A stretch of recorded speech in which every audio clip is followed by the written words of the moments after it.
Hi everybody, thanks for joining us for Northern Ag TV. Well, this has been a busy week for agriculture out of Washington, D.C. with a lot of announcements. Of course, President Trump announced the first new trade agreement with the United Kingdom, and somewhat surprisingly, agriculture featured prominently. The president specifically called out ag at the very top of the announcement.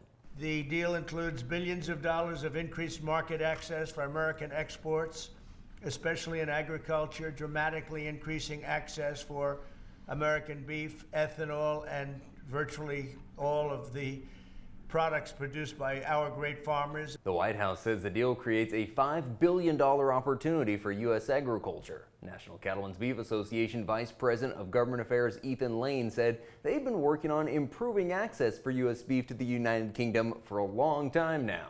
It's incredibly gratifying for U.S. cattle producers after years of engagement and relationship building both with government officials in the United Kingdom as well as with British cattle producers to have this result where right out of the gate with the president's aggressive action on trade, we have language coming together for a U.S.-UK deal that includes not just agriculture but dramatically increased beef access for the United States. This is a market we've had our eye on, given some of the broad sort of cultural and historical connections between the U.S. and the United Kingdom. This is a natural fit for us and something we're really excited about. The U.S. has actually been blocked from the U.K. beef market due to non-tariff trade barriers, but Ag Secretary Brooke Rollins says this agreement will exponentially increase U.S. beef exports. To be very clear, American beef is the safest, the best quality, and the crown jewel of American agriculture for the world. So I think a really important part of this deal isn't just the ethanol reducing of tariffs from 19 to 0, which for our row croppers is a huge deal, but also for beef. And as we move forward, I know our incredible trade team is looking at all of the meats, all of the produce, really all of our agriculture exports. And I don't know if there's an industry that has been treated more unfairly and has suffered more than our agriculture industry. Well, in other news, 2024 was one of the worst wildfire years in recent memory for Wyoming and southeast Montana, and those producers affected will be recovering for a long time. But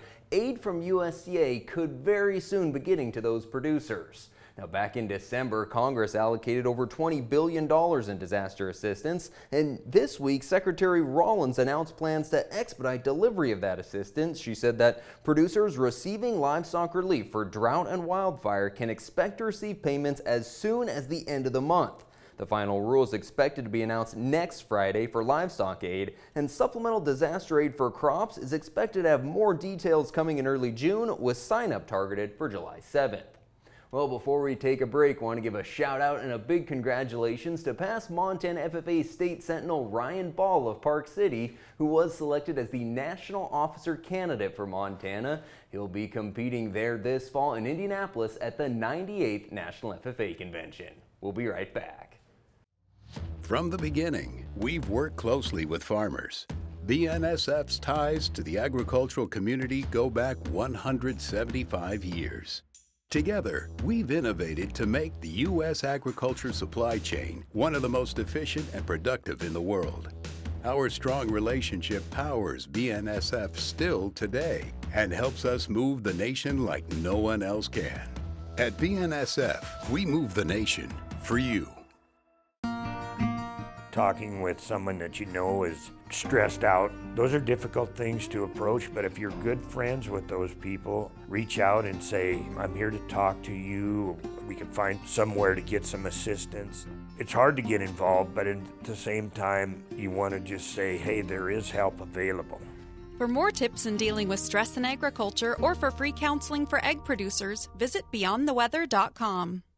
Well, we did it. We finally tipped the cattle futures over the $300 mark. Been talking about it for a long time. Both August and September feeders got over $300. You know, 6 months ago, that would have seemed like quite a long shot, but this market has been on a big run. Of course, we did see a boost yesterday from the new trade deal with the UK, but also wholesale beef prices that continue to work higher, and this cash-fed cattle market on track to set new record highs again this week, with live sales ranging $219 to $225, dress deals $352 to $360.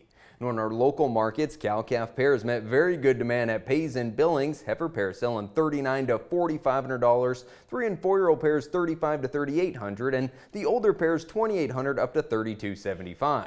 2,000 feeders sold in Torrington, where 5-weight steers brought $397 to $407. Your heavy 6 to light 7-weight steers $337 to $347. 7-weight heifers $290 to $310. The 8-weight heifers $275 to $294.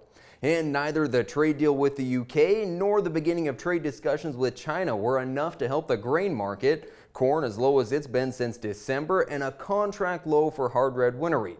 Focus now begins to turn to next week's USDA crop reports with the first estimates for 2025 production. The early forecasts have corn production up 6%, all wheat production down 4%, winter wheat specifically down 1%. U.S. wheat stocks expected to stay flat over the next year, but corn supplies are expected to grow. Well, that's going to do it for this morning's report. Thanks for joining us. Have a great day.